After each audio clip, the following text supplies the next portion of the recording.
కాకుండా నిధులను కేటాయిస్తామని చెప్పి ఒక స్పష్టమైన విధానాన్ని రాహుల్ గాంధీ గారు చెప్పడం జరిగింది. ఇది మా విధానం. మరి ఇప్పుడు బీజేపీ విధానం ఏంది? 1925లో ఆర్ఎస్ఎస్ను మొదలుపెట్టినప్పుడు వాళ్ళు ఒక నిర్ణయం తీసుకున్నారు. 100 సంవత్సరాల లోపు ఈ దేశాన్ని హిందూ దేశంగా ప్రకటిస్తామనేది ఒక నిర్ణయం. స్వతంత్రం వచ్చిన తర్వాత కాంగ్రెస్ పార్టీ అమలు చేస్తున్న రిజర్వేషన్లను రద్దు చేసి రిజర్వేషన్లు లేని దేశాన్ని ఏర్పాటు చేస్తామనేది రెండవది. ఈ రెండు విషయాలలో అన్ని రకాలుగా వాళ్ళు ఒక ప్రయత్నం చేస్తున్నారు. మూడవది, ఈ మధ్యలో నరేంద్ర మోడీ అమిత్ షాకు తోడైనరు ఇద్దరు, అదానీ అంబానీ. వీళ్ళు కార్పొరేట్ పెట్టుబడిదారులు. ఆనాడు ఈ దేశాన్ని ఆక్రమించుకోవడానికి ఈస్ట్ ఇండియా కంపెనీ మొట్టమొదట గుజరాత్ సూరత్లో ప్రవేశించింది. సముద్రం పక్కన సంసారం మొదలుపెట్టిన ఈస్ట్ ఇండియా కంపెనీ అక్కడి నుంచి కొంచెం కొంచెంగా జాతుల మధ్యలో ప్రాంతాల మధ్యలో వైరం సృష్టించి రాజ్యాలను ఆక్రమించి అఖండ భారతదేశాన్ని మొత్తాన్ని తమ గుప్పిట్లో పట్టుకొని కొన్ని వందల సంవత్సరాలు ఈస్ట్ ఇండియా కంపెనీ బ్రిటిష్ సామ్రాజ్యాన్ని ఏర్పాటు చేసుకున్నారు.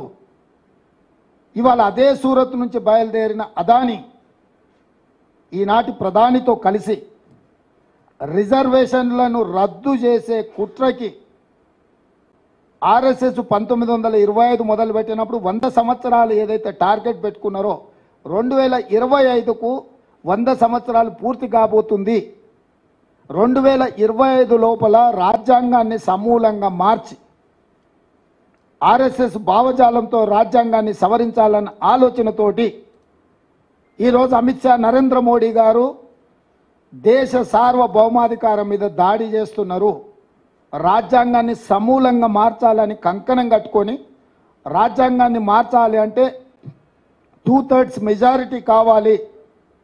అంటే 3/2 మెజారిటీ వాళ్ళ సొంతంగా ఉంటే ఇక మిగతా ఇతర రాష్ట్రాలలో శాసనసభలో తీర్మానాన్ని బెదిరించైనా ఆమోదింపజేయడానికి అన్ని రకాలుగా ప్రణాళికలు రచించి ఈరోజు ఎన్నికల బరిలో దిగి 400 సీట్లు గెలుస్తాము, 400 సీట్లు కావాలి అంటున్నారు.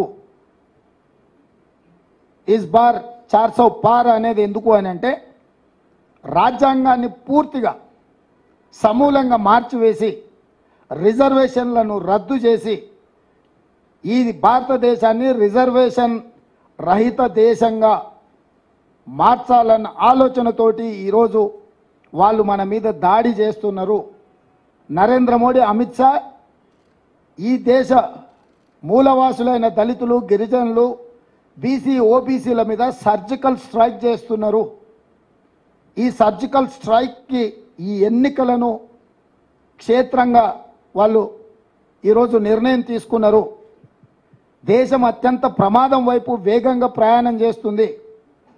రాజ్యాంగం యొక్క మూల స్తంభాలైన రిజర్వేషన్ల ప్రక్రియ నుంచి సోషల్ ఫ్యాబ్రిక్ని అంతా కూడా దెబ్బతీసి ఈరోజు ఈ రకమైన కుట్ర జరుగుతుంది.